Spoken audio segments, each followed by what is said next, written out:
el COVID hay 5 tipos de vacunas que llamamos 5 plataformas, ¿no? Las más conocidas son la vacuna de virus inactivado, de virus atenuado y proteínas virales, que son las que hemos usado y usamos todo el tiempo. Para el COVID, además, se están utilizando otras 2 plataformas que son relativamente nuevas. Una de ellas es el ARN mensajero y la otra es el vector viral. Entonces, el virus es una cadena genética que está envuelta en una membrana que es de grasa, azúcar y proteínas. Entonces, en el caso del coronavirus, del que estamos hablando ahora, tiene unas puntitas que le dan esa forma de corona, que se llaman espigas, y en inglés spike. Esas son espigas que están hechas de una proteína, que es la proteína S. Entonces, como esa proteína es la que identifica el virus, las vacunas están dirigidas contra esa proteína, en el caso de la vacuna de proteínas virales, en el caso de la ARN mensajero y en el caso de vector viral. Vamos a explicar qué significa cada una de estas vacunas. El virus inactivado es muy sencillo, ¿no? Es el virus que ha sido desactivado por calor, principalmente. También se puede poner alguna sustancia química, pero ya lo único que queda es la estructura genética del virus, de tal manera que cuando se inyecta en una persona, el organismo lo detecta como un agente extraño y lo identifica, lo neutraliza, a pesar de que no va a hacer ningún efecto, y luego guarda una memoria que cuando vuelva a ingresar otro virus de las mismas características, va a reaccionar y va a reaccionar mucho más rápido y mucho más fuerte, de tal manera que va a impedir que la enfermedad se produzca. Un ejemplo de los virus inactivados es la vacuna contra la hepatitis B. La vacuna contra la hepatitis B es de virus inactivado y protege contra la transmisión de esa enfermedad, ¿no? El virus atenuado es muy parecido, solo que no está totalmente desactivado, sino que está como atontado. Entonces ese virus podría replicarse, pero generalmente no lo hace porque las cadenas de frío están muy bien preparadas.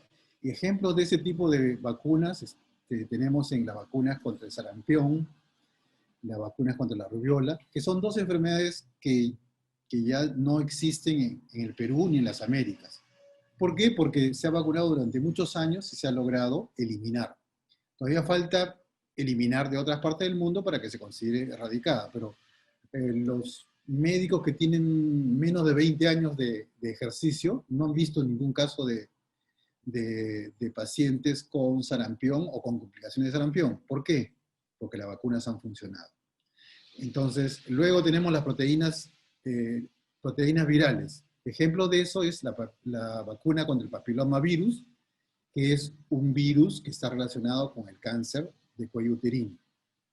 Ahí se inyecta directamente la proteína, como si fuera, en este caso podría ser la proteína S, se inyecta y el cuerpo igual reconoce que esa proteína es extraña y cuando ingrese alguien que tenga esa partecita, la va a atacar.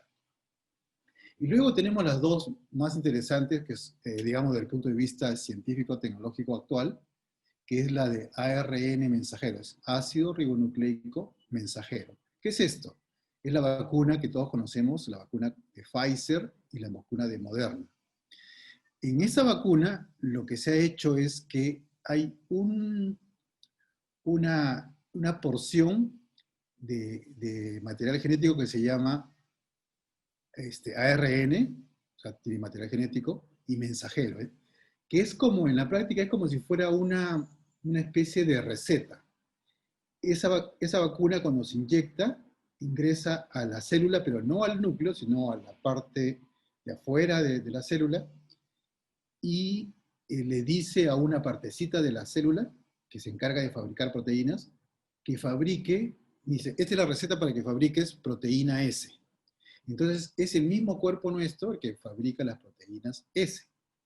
Estas proteínas salen y el cuerpo detecta que hay un agente extraño, una proteína S, y entonces genera el mismo mecanismo anteriormente explicado. Es decir, que las proteínas son reconocidas como un virus total. Y cuando aparezca un virus que tiene esa partecita, la S, la va a neutralizar. Esa vacuna, esa plataforma, esa tecnología no se ha usado todavía en ninguna vacuna antes. ¿Y por qué ha salido tan rápido entonces? Mucha gente se pregunta, ¿por qué ha salido en menos de un año? Porque se viene investigando desde los años 60 hasta que en el año 2005 se descubrió la manera como este ARN mensajero podía entrar a la célula para entregar esta información. Y en los últimos 10 años se estaba investigando a ver si podía ser usado contra el SARS-1 y otro coronavirus que se llama MERS. Se probó, pero el SARS-1 desapareció y el MERS se produce casos cada tanto tiempo que no, pocos casos, entonces no se ha podido probar totalmente. Y ahora llegó la oportunidad de probar esa plataforma.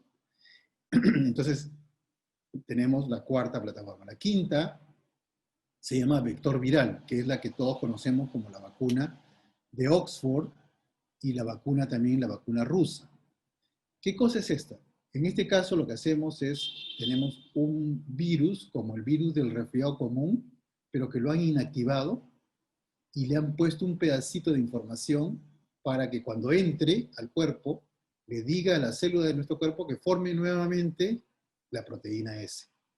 La forma, nuestro cuerpo reconoce que la proteína S no es del cuerpo humano y va a generar anticuerpos. Y luego va a quedarse con la memoria de esto. Entonces tenemos 5 plataformas y ahora ustedes me preguntaban cuál es la diferencia y semejanzas entre estas vacunas. La semejanza es que todas estimulan nuestro sistema de defensa y cuando se presente el virus lo van a atacar.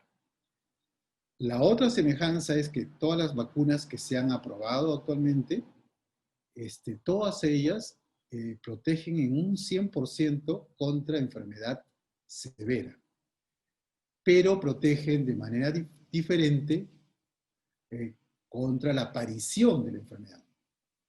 ¿Se entiende? Una cosa es que a mí me dé el COVID y tenga que llegar a UCI, y otra cosa es que me dé el COVID y que me dé un COVID leve. Entonces, todas las vacunas protegen contra el COVID severo, pero contra el otro COVID, el leve a moderado, la eficacia es distinta. La vacuna de Sinopharm es virus inactivado. Esa es la que ha comprado el Perú, es la que va a llegar dentro de pocas semanas, según lo que ha anunciado el gobierno. Esa vacuna es como todas las vacunas que nos hemos puesto siempre. Entonces tiene la misma tecnología, ya la conocemos y no necesita cadena de frío sofisticada, se puede conservar entre 4 y 8 grados sin ningún problema, se puede llevar en esos coolers a vacunar en zonas rurales y el personal de salud del Perú sabe cómo ponerlo. Entonces, esa es su ventaja. Una desventaja con relación, por ejemplo, a la de Pfizer, es que la vacuna de Sinopharm protege, tiene una eficacia de 79% frente a enfermedad leve a moderada. En cambio, la de Pfizer y Moderna protege entre 90 y 95% de los casos de hacer una enfermedad. Entonces, ahí hay una diferencia. Uno tiene 15 puntos más eficaz que la otra. Sin embargo, como repito, las dos protegen de enfermedad grave. Pero lo que buscamos es, obviamente, que tenga la mayor ventaja, ¿no? Sin embargo, desde el punto de vista de salud pública es suficiente, porque si todos nos vacunáramos con la vacuna que ha comprado el Perú ya a China, la de Sinopharm, tendríamos 80% de la población que está protegida, y si se vacuna el el 90, 100%, entonces el virus ya no va a tener dónde ir. Entonces, teóricamente, si todos nos vacunáramos contra el COVID usando la vacuna china, ya el virus desaparecería porque no tendría dónde entrar. Y con la vacuna de Pfizer y Moderna, con mucha mayor razón, porque esa tiene una eficacia de hasta el 95%. La otra vacuna que ha comprado Perú y que va a llegar recién en septiembre es la vacuna de Oxford, que protege más o menos en un 70%.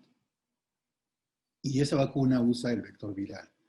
La ventaja con relación a la de Pfizer y Moderna es que usa también la cadena de frío normal, de 4 a 8 grados. Y la desventaja de la de Pfizer y Moderna, la desventaja para la parte operativa, es que necesita temperaturas muy bajas. La de Moderna necesita estar almacenada a menos 20 grados, que sí tenemos en el Perú, no es muy grande la capacidad, pero sí existe. Y la de Pfizer sí necesita menos 70 grados centígrados bajo cero. Entonces, esa vacuna podría usarse, si se compra en el Perú, se podría usar probablemente en ciudades grandes como Lima, como Trujillo, Arequipa, pero esa vacuna sería muy difícil de ser usada en zonas rurales. Entonces, en esta ocasión es importante que el país compre vacunas con diferente tipo de tecnología, pero compre lo antes posible para que proteja a la población lo antes posible. En resumen, hay 5 tipos de vacunas. La vacuna que ha comprado Perú, la de Sinopharm, usa la tecnología de hace un siglo y que se sigue usando y se seguirá usando, que es la de virus inactivado. Es fácil de usar, no requiere una cadena de frío muy sofisticada, todos los trabajadores de salud en el Perú están entrenados para aplicarla, entonces tiene esas ventajas. La desventaja es que su eficacia es de 79%. La vacuna de Oxford, que es la otra que hemos comprado, es una vacuna que tampoco no requiere cadena de frío importante, es una nueva tecnología que se ha usado antes para el ébola y tiene muy alta eficacia. En el caso de la actual, las pruebas dicen que cubre en un 70% en promedio. Pero, en uno de los estudios se encontró que si se usaba media dosis en la primera inyección y una dosis completa en la segunda, su protección subía a 90%. Eso todavía no se ha verificado, pero como esa vacuna recién va a llegar en septiembre, para ese entonces ya sabremos si tiene 90%. Entonces tendremos 2 vacunas buenas. Las 2 vacunas que ha comprado el Perú son buenas. La parte de la seguridad se ha revisado, la parte de la eficacia es la que he mencionado, ¿no? Entre 80 y quizá el 90%.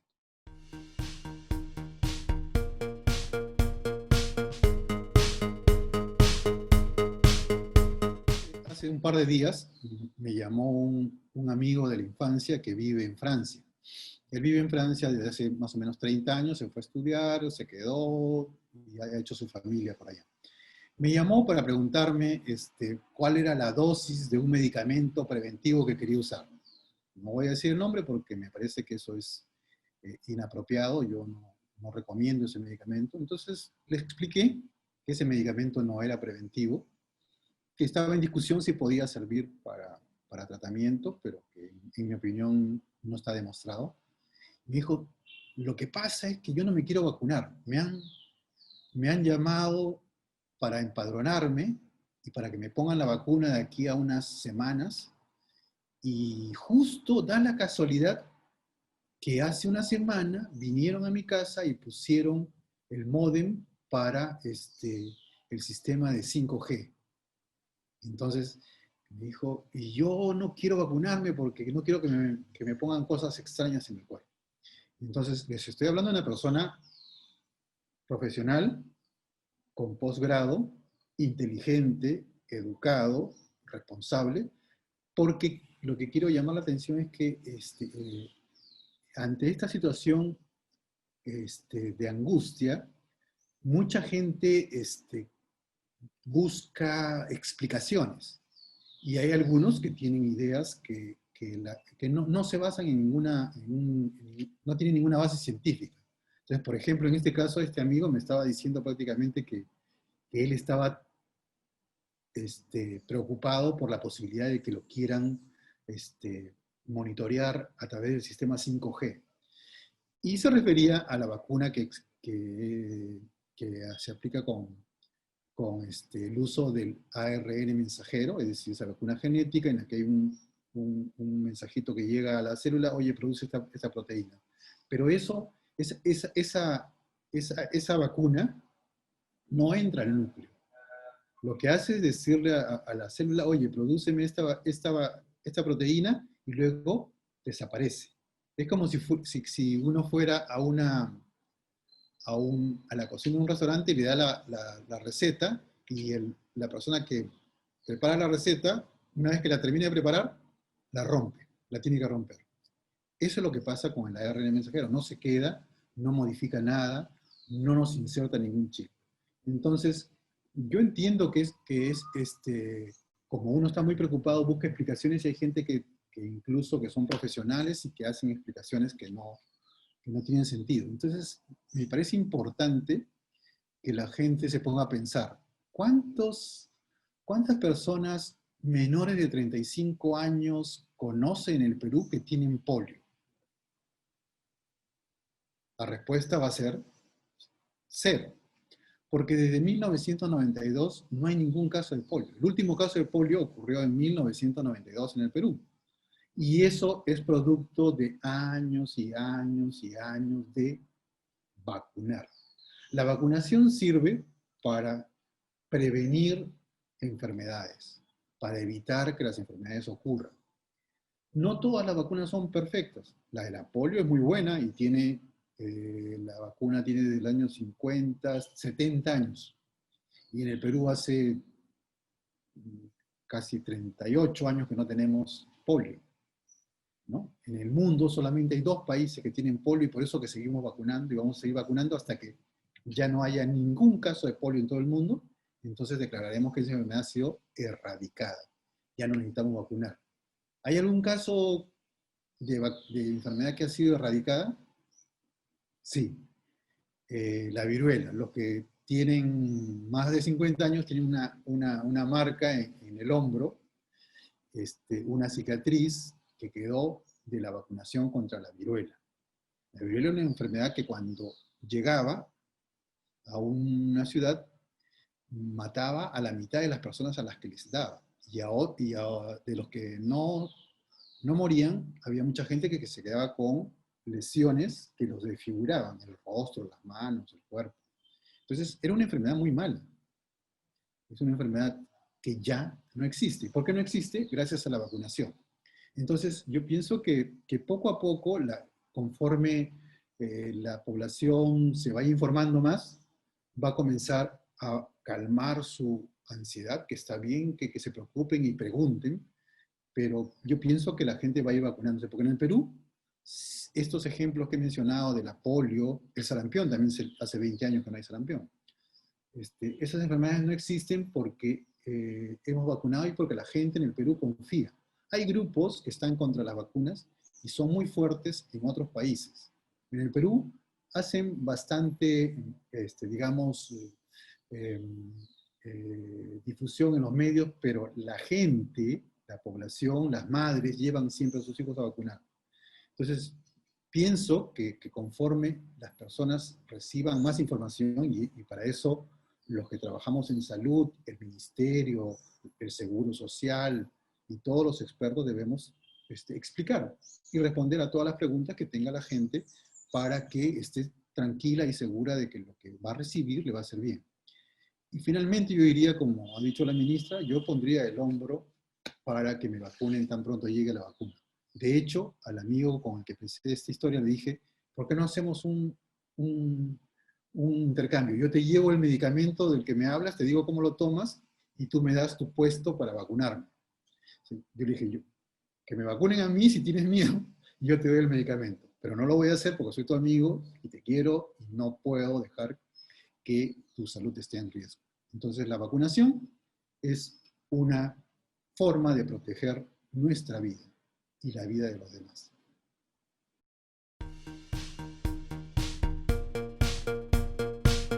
Nuestro país ha enfrentado la pandemia desde el primer momento de una forma confusa y que ha tenido algunos errores. Desde el comienzo, incluso cuando había pocos casos en marzo del año pasado, se ha tratado como si fuera una enfermedad que tiene tratamiento y se ha puesto el énfasis en el hospital. Acuérdense que se hablaba desde muy, muy al inicio de la pandemia de las camas UCI.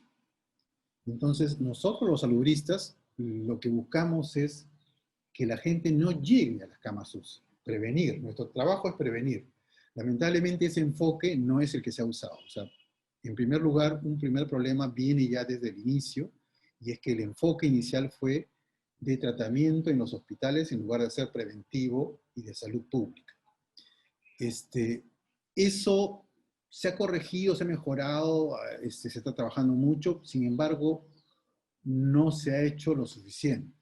Y me parece que ese enfoque todavía persiste, ¿no? Entonces ahora nuevamente estamos buscando camas de hospital, camas UCI, que son necesarias, pero no hemos trabajado en algo que debería profundizarse. Por ejemplo, la comunicación acerca de las formas de prevenir, que se han escuchado por todos lados, pero no se han hecho de la manera que los diferentes grupos de personas entienden.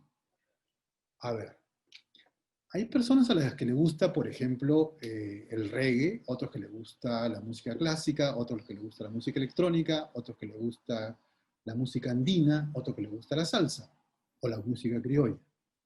Entonces, si a una persona que le gusta la música criolla le presentan rap, no va a estar muy contento, entonces no lo va a escuchar.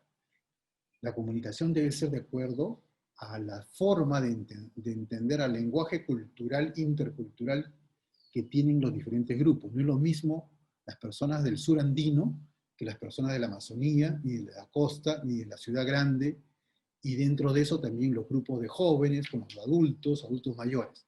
Entonces, por ejemplo, un video puede tener toda la información, pero de repente le resulta a alguien aburrido, y más le gusta escuchar un clip con una cosa que se repite. Otros se transmiten por parlantes en los mercados. Entonces, esa es una cosa que se tiene que hacer de manera intensa. Comunicar a la gente la forma de prevenir, que todos sabemos son ventilación, mucha ventilación, porque es una de las formas como se transmite la enfermedad. Distancia, porque nosotros al hablar expulsamos gotas de saliva que no se ven, pero que llegan hasta 1,80 m más o menos, 2 metros. Por eso que decimos 2 metros. Ustedes habrán escuchado, otros dicen 1 metro, 1,5 metros. No, 2 metros. Son los estudios que dicen la protección más segura es a partir de los 2 metros. ¿Por qué? Porque estas gotitas pueden salir de la boca de una persona infectada que no tiene muchos síntomas y llegar a la nariz, a los ojos o a la boca de la otra persona. Y para evitar eso también usamos las mascarillas. Las mascarillas deben cubrir la nariz y la boca, no solamente la boca, porque también por la nariz pueden salir los virus y también pueden entrar. ¿Y por qué tenemos que ponernos todos? Porque no sabemos quién tiene la enfermedad. Esta enfermedad se presenta también con pocos síntomas, que algunas personas no le dan importancia, o sin síntomas. Y de esa manera también se puede uno contagiar. Entonces es importante que los mensajes, que la gente sepa las razones y la otra cosa importante es que todo esto y lavado de manos, todo esto debe ir junto. Entonces debe ser compartir esta información de manera que todo el mundo la entienda. No es porque unos sepan más que otros, sino porque todos entendemos, nos gusta, tenemos preferencias distintas. Entonces tiene que hacerse de manera diferenciada. Otra cosa importante, la segunda, es que haya participación de los líderes, de los dirigentes, de las organizaciones de la sociedad civil, desde barriales, mercados, vaso de leche, comedores, comerciantes, todos tienen algo que decir y plantear, y a los que se les debe comunicar cuáles son las bases de cómo se previene.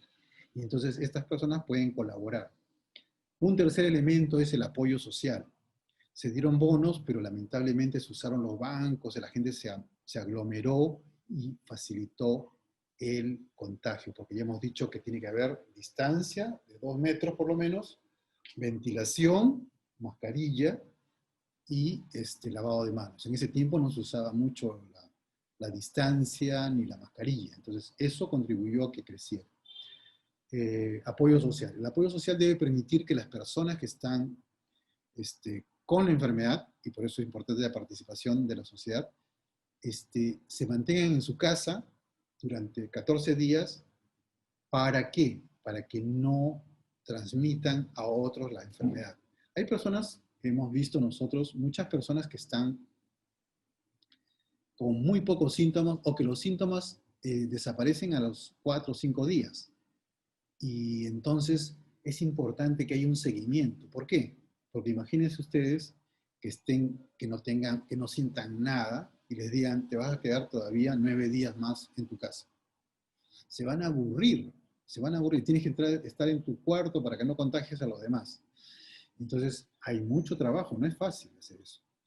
Y por ejemplo, si hay personas que no tienen cómo sostenerse, pues dicen, mira, yo tengo una enfermedad, es leve, y yo tengo que trabajar, porque si no trabajo, no como. Entonces ahí debe haber el apoyo social. Esas personas se les debe garantizar, ¿no?, lo que necesitan para que se queden esas 2 semanas en su casa. Porque si se quedan en su casa, evitamos que el virus siga expandiéndose por el resto del barrio, de la ciudad, de la provincia y de la región. Entonces, el apoyo social. La otra cosa importante es que el Estado debe aumentar el número de pruebas para que justamente identifique a quienes tienen la enfermedad, les pregunte cuáles son sus contactos y los ponga en cuarentena, y les haga más pruebas, y si salen positivas, los ponga en aislamiento, pero en las condiciones que he señalado. La otra cosa importante del apoyo social es que esto pues debería permitir que por grupos y por zonas tengan disponibles, por ejemplo, estos oxímetros de pulso, que son estos aparatitos que sirven para medir cuánto oxígeno está pasando, porque hay un nivel, ¿no?, hasta 95 puede llegar, debajo de eso uno necesita recibir oxígeno para que pueda darle tiempo al cuerpo en reaccionar.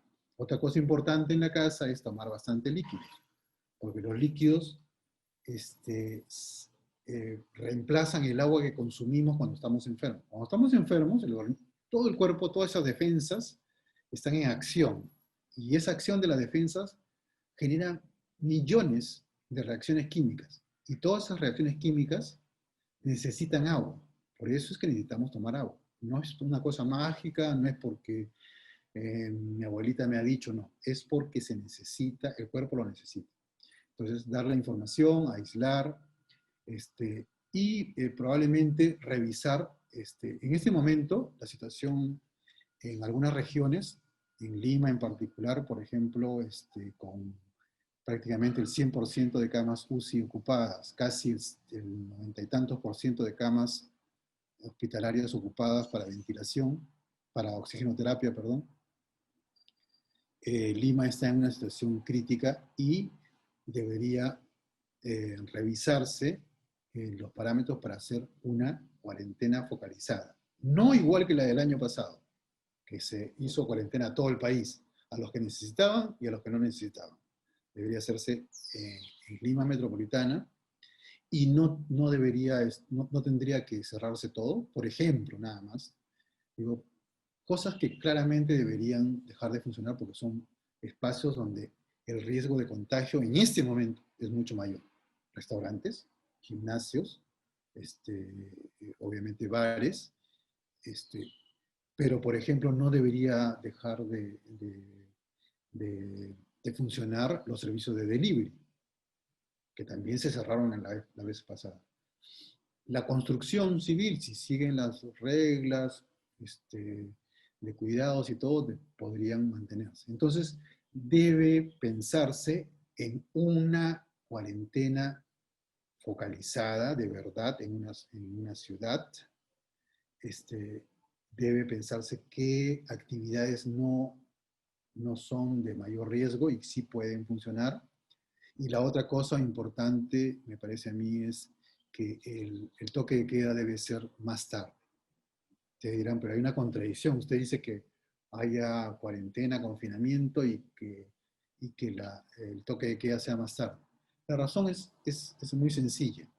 Si yo pongo el toque de queda a las 7 de la noche, las personas que trabajan en los supermercados, en los mercados, en los lugares donde uno de todas maneras tiene que ir, necesitan salir máximo a las 5 o a las 4. Entonces, entre 4 y 7 va a haber aglomeración en los lugares donde uno compra alimentos, en los paraderos y en los microbuses.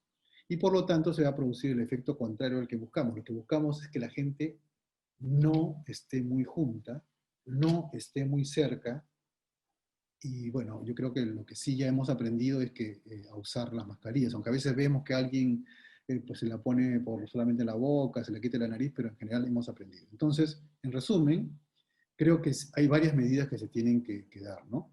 Revisar los parámetros por los cuales se establece el nivel de severidad del riesgo, que no voy a entrar en detalle, pero creo que deben modificarse para que sean transparentes.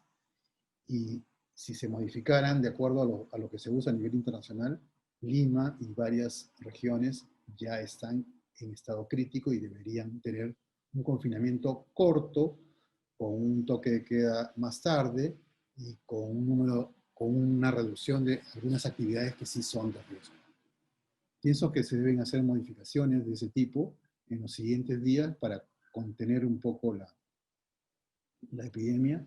Y si bien en este momento lo que mencionaba yo como las pruebas, la identificación de casos, el aislamiento y la cuarentena no serán súper efectivos, sí ayudan. Entonces todo ayuda. Hay que tener una visión más integral para poder eh, reducir el número de casos y reducir el número de fallecidos que van a ocurrir en las siguientes semanas porque las curvas todas muestran una elevación muy empinada. Entonces, no sé cuánto tiempo, pero las siguientes semanas todavía vamos a presentar muchos casos y lamentablemente va a seguir falleciendo gente por encima de 100 casos por día.